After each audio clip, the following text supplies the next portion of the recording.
Good evening, everyone. My name is Dennis Seda. I am the self-help copywriter. I help coaches, mentors, and public speakers market their products both digitally and in print. This is my YouTube channel. I call it Enthusiasm because I want to bring enthusiasm to the world through my content. I want to help my clients reach their targeted audience so that we can all get more help in personal development and just become better people as a result. I like to start with a prayer. I'm a man of faith, and I like to share my faith with the audience. I'm not here to convert anyone or tell them how to live their lives. I just believe that we all need a foundation of faith in our lives, and I believe that it's through my faith that all of this content is even possible. God, I want to thank you for this time with the audience. I know that they could be doing other things with their time, consuming other content, and I believe that you brought them here for a reason. And I'm hoping through this content they can become better communicators, better people, and more in line with what you have intended in their lives.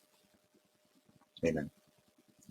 This piece is called How a Story a Little at a Time Saved a Kingdom. Stories and human existence go hand in hand. We've been telling stories all of our lives. Before the existence of the written word, we pass down traditions, culture, and beliefs through word of mouth. Human beings are social creatures. There's a saying that loneliness can kill you faster than drugs and alcohol. It's true that we need human connection to bring value to this thing we call life. We need stories, and they need us. Storytelling is an unnoticed skill. How do I know? Well, it's not like we can put it on our resume or our LinkedIn profile. As far as I know, there is no assessment on LinkedIn for storytelling.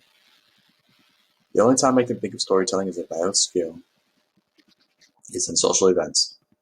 It's that classic scenario where a friend says, "Hey, tell everyone that story." So we value the story for its social value and connection to human beings. We often refer to stories of others in times of difficulty as sources of inspiration.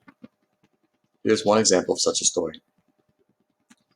In the story of 1001 Nights, the king takes the virgin each night as his wife and then has her killed the next morning. The vizier has two daughters, Scheherazade and Dunyazad. As a result, he was greatly concerned for their safety. Scheherazade, seeing her father's concern, speaks to him. When she realizes what his concerns are about, Scheherazade decides to marry the king. Scheherazade puts together a plan to stay alive past the first night with the king. Before we go any further in the story, allow me to tell you a little bit about myself. I've been learning advertising and marketing for the last 3 years. I've been learning under Josh T. Boswell. He runs a website called Copywriter Marketing.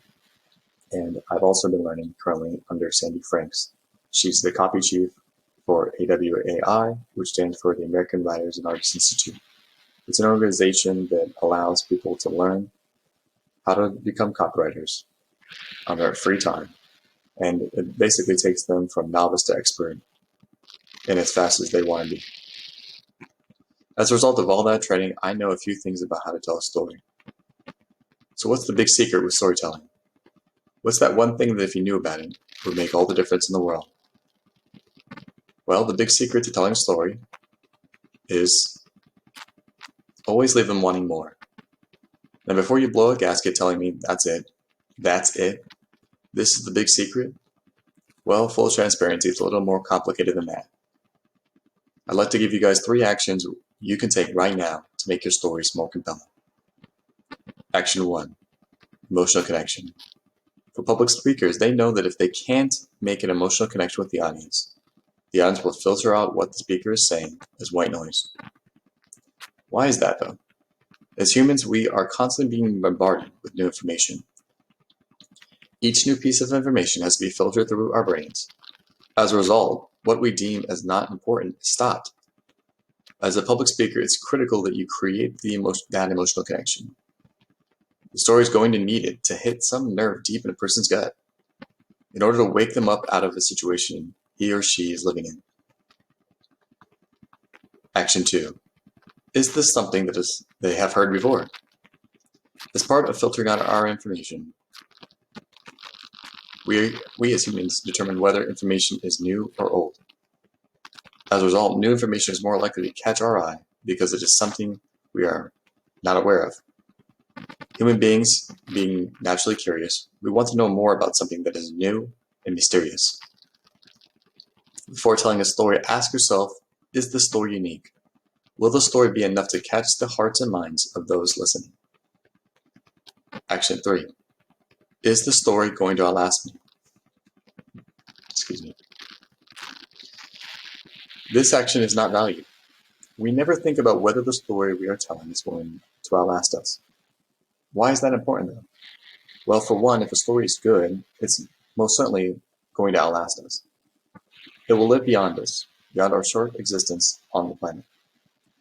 The most important part of this action is that the story will impact the lives of future generations, which means a greater impact on the world. And there you have it, the 3 things that you can do right now to make your stories more compelling.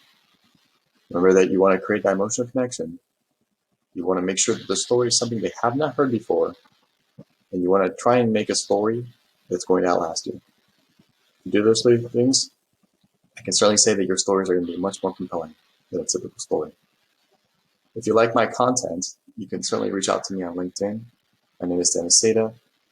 If you like this content, please like, subscribe, share with people that you think can get value out of it, anyone at all. And certainly, I appreciate everyone who listens to my content, takes the time to hear me rant and rave. And I just want to tell you, I love you. If no one's told you that today, I'll tell you that right now. I love you. I appreciate you. I believe that you have something great that you're going to accomplish in this life. And I'm just glad to be a part of it. There you have it. I got to get out of here. I want to say God bless, Assalamu alaikum, all the well wishes and good things to you in this life. May they be blessed upon you now and forever. Peace.